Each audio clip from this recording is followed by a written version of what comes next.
अस्सलामुअलैकुम viewers and welcome. ये video short selling के बारे में है। मेरे एक व्यूअर कह रहे थे कि आप शॉर्ट सेलिंग पे वीडियो बनाएं। तो शॉर्ट सेलिंग की टेक्स्ट बुक डेफिनेशन देखें तो short selling involves buying a security whose price you think is going to fall from your brokerage and selling it on to the open market. कि इसमें security बोरो की जाती है उसे open market में बेचने के लिए, और उसमें प्लान ये होता है your plan is to then buy the same stock back later hopefully for a lower price than you initially sold it for and pocket the difference after repaying the initial loan.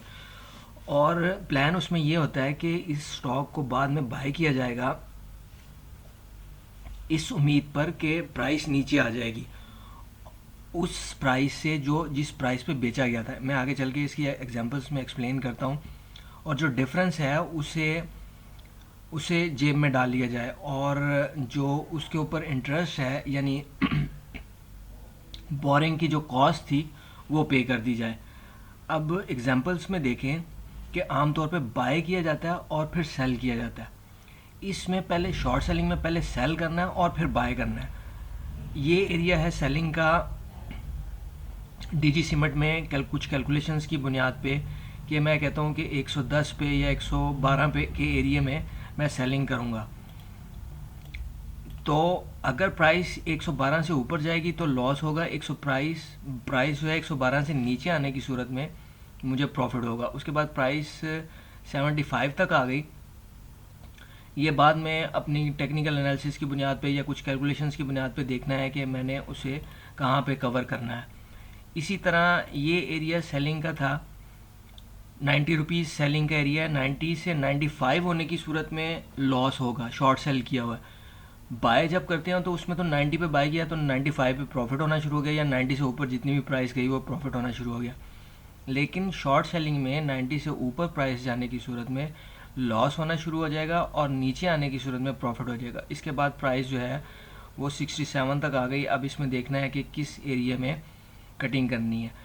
अच्छा, ये पाकिस्तान में तो ये जो cash की market है इसमें landing और बोरिंग का कॉन्सेप्ट जो है वो फैसिलिटी पीएसएक्स की तरफ से अवेलेबल नहीं है। उसके लिए फ्यूचर मार्केट को इंट्रोड्यूस करवाया गया। फ्यूचर मार्केट में F8 के साथ शॉर्ट सेलिंग की जा सकती है और अप टिक पर है कि जो प्राइस चल रही है उस प्राइस से ऊपर आप लगाएंगे, ये ज़्यादा बेटर है। लेकिन यूएसए की अगर बात करें तो वहाँ पे ये लैंडिंग और बोरिंग का कॉन्सेप्ट है और वहाँ पे ये प्रैक्टिस भी होती है। दूसरी कंपनी को देखते हैं, नेटसोल है। ये मेरे पास कुछ कैलकुलेशंस की बुनियाद पे ये एरिया सेलिंग का एरिया है। अब शॉर्ट सेल किया 170 रुपीज़ पे, तो ये 170 से जितना ऊपर जाएगा वो मेरा लॉस होना शुरू हो जाएगा क्योंकि शॉर्ट सेल है। और जितना उससे नीचे आएगा 149 तक आया तो 170 से 149 तक का 21 रुपीज़ का डिफरेंस जो है, ये अगर किसी ने 170 पे बेचा और 149 पे बाय किया तो 21 रुपीज़ का डिफरेंस जो है ये उसका प्रॉफिट हो जाएगा। और ये फिर ये सेलिंग एरिया है,